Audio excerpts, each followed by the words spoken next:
Part 2, Game 2. Queen's Gambit declined. San Sebastian, 1911.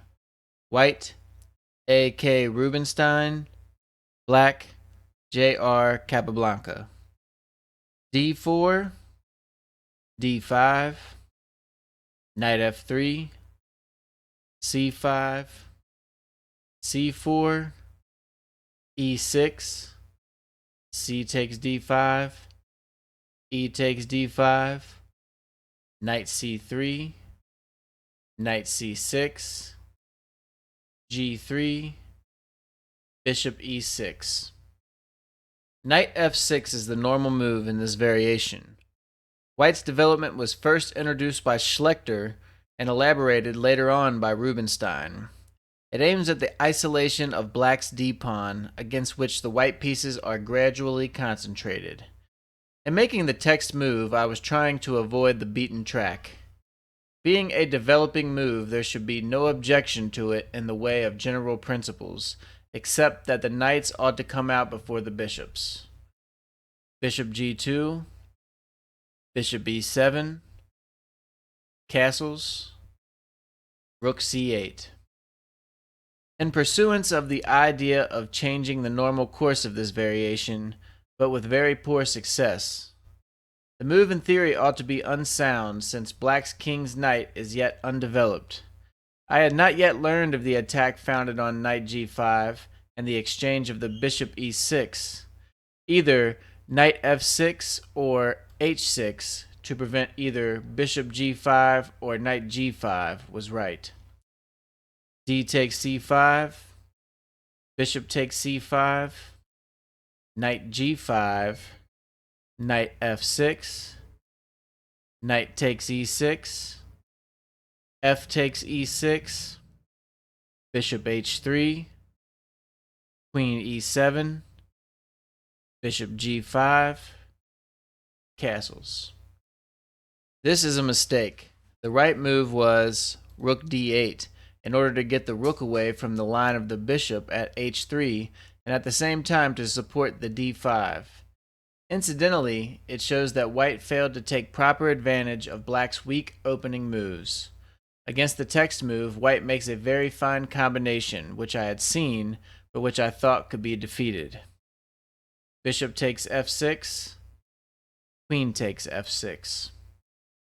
I considered G takes F6, which it seemed would give me a playable game, but I thought white's combination unsound and therefore let him play it, to my lasting regret. Knight takes D5, great move. Queen H6, King G2, great move. This is the move which I had not considered. I thought that Rubenstein would have to play Bishop G2, when I had in mind the following winning combination. Bishop G2, Knight E5, great move. Knight F4. If Rook C1, then Queen takes C1, brilliant move. Queen takes C1, Bishop takes F2 check, wins. Knight G4, H3. If Knight H3, then Bishop takes F2 check, wins the exchange. Bishop takes F2 check, Rook takes F2, Knight takes F2, King takes F2, G5, and black should win. It is curious that this combination has been overlooked. It has been taken for granted that I did not see the 17th move, Queen C1.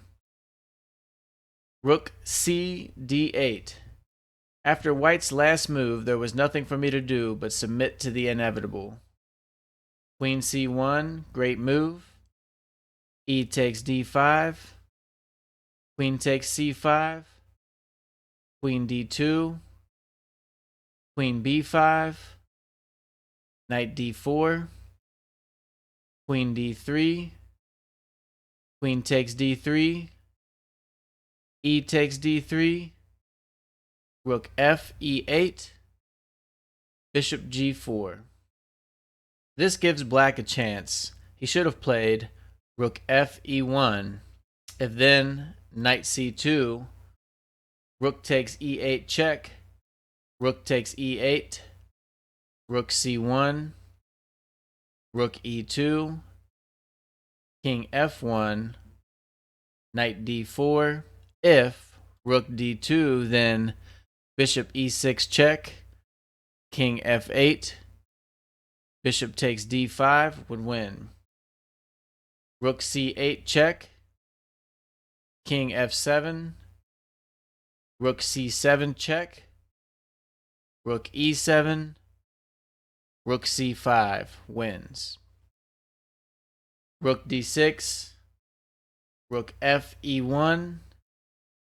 Rook takes e1. Rook takes e1. Rook b6.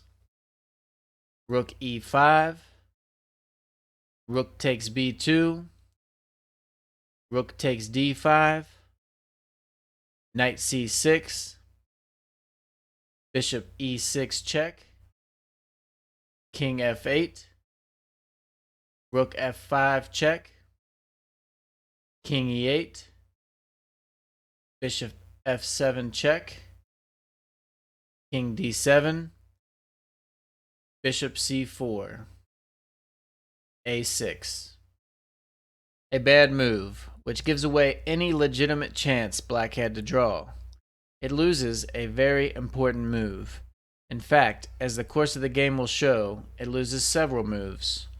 The proper way was to play king d6.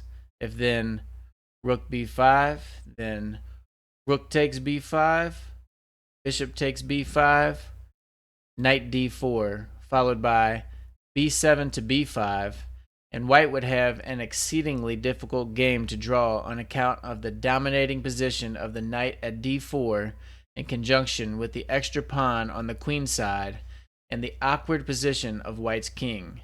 See how this is so. Rook f7 check. King d6. Rook takes g7. b5. Bishop g8. a5. Rook takes h7. a4. h4. b4. Rook h6 check. King c5. Rook h5 check. King b6. Bishop d5. With these last three moves, white again gives black a chance. Even before the last move, bishop c4 would have won with comparative ease, but the text move is a downright blunder, of which, fortunately for him, black does not avail himself. b3. Rook takes a2 would make it practically impossible for white to win, if he can win at all. White's best continuation then would have been bishop c4, rook c2, rook b5 check, king c7, bishop g8, a3, h5, a2, bishop takes a2, rook takes a2, and if there is a win, it is very difficult to find it, as against h6, rook a6, great move, offers excellent chances for a draw. A takes b3, a3, bishop takes c6, rook takes b3, if a2, then rook b5 check, king a6, rook b8,